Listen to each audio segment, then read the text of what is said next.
उद्धव ठाकरेंची सुद्धा आता पत्रकार परिषद आहे ती सुद्धा बोलणार त्यावर. माझं उद्धवजींना एवढंच सांगणं असेल की मराठी भाषेमध्ये टोमण्यापेक्षा चांगले अलंकार आहेत, त्या अलंकाराचा त्यांनी उपयोग केला तर अधिक चांगलं होईल. यापेक्षा जास्त मला काहीच सांगायचं नाही, कारण हिंदी सक्ती नाहीच, मराठी सक्ती आहे, हिंदी ऑप्शनल आहे. मुंबई हायकोर्टाने महत्वाचा निकाल दिला की ज्या पद्धतीने महाराष्ट्राच्या विधानसभा निकालांवर आक्षेप घेण्यात आले होते त्यात कुठलंही तथ्य नसल्याच्या प्रकारे हायकोर्टाने निकाल स्पष्ट केले. यानंतर तरी राहुल गांधींचे आरोप थांबतील असं वाटतं?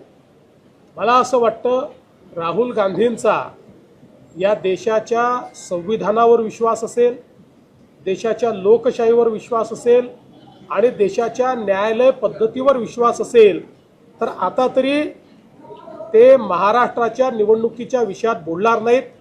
काल अतिशय विस्तृत निकाल हा माननीय उच्च न्यायालयाने दिलेला आहे आणि या निवडणुकीवर प्रश्नचिन्ह उभे करणाऱ्यांचं तोंड बंद करण्याचं काम पुराव्यांसहित, लॉजिकसहित, न्यायासहित आणि संविधानासहित माननीय उच्च न्यायालयाने दिलं आहे.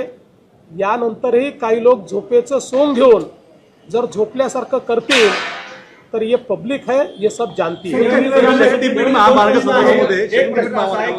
वित्त विभागाने काही शेरे मारलेले आहेत, कर्जाचा डोंगर वगैरे सुप्रीम प्रेस घेत असं म्हणलं की 12,000 कोटी कर्ज यासाठी शक्तीपीठासाठी घेतलं जात. एवढा मोठा उठाठेव खास केला जातोय, कर्जाचा बोजा का वाढवला?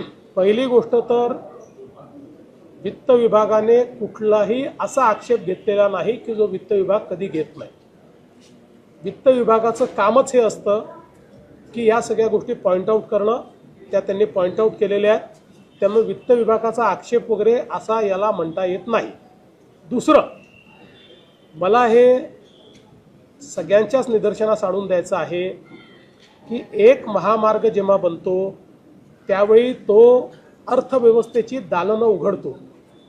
12,000 कोटीची गुंतवणूक जेव्हा आपण इन्फ्रास्ट्रक्चरमध्ये करतो त्यातला परतावा हा 12,000 कोटीपेक्षा कितीतरी जास्त असतो आणि आपल्या अर्थव्यवस्थेला तो विस्तारित करतो आणि ते कर्ज परत करण्याच्या क्षमतेपेक्षा जास्त क्षमता तो निर्माण करतो. आणि म्हणूनच जगातले सगळे देश हे कर्जातनंच इन्फ्रास्ट्रक्चर तयार करतात, कारण अर्थव्यवस्थेचा नियम आहे की तुम्ही जर इन्फ्रास्ट्रक्चरवर कर्ज घेतलं तर ते उत्तम कर्ज मानलं जातं, त्यातनं विस्तार होतो, अर्थव्यवस्थेचा विस्तार होतो, अर्थव्यवस्था बळकट होते आणि त्यातनं रोजगार निर्माण होतं. काही लोकांनाही सवय, ते प्रत्येक गोष्टीला विरोध करतात. असाच समृद्धीला विरोध या लोकांनी केला होता.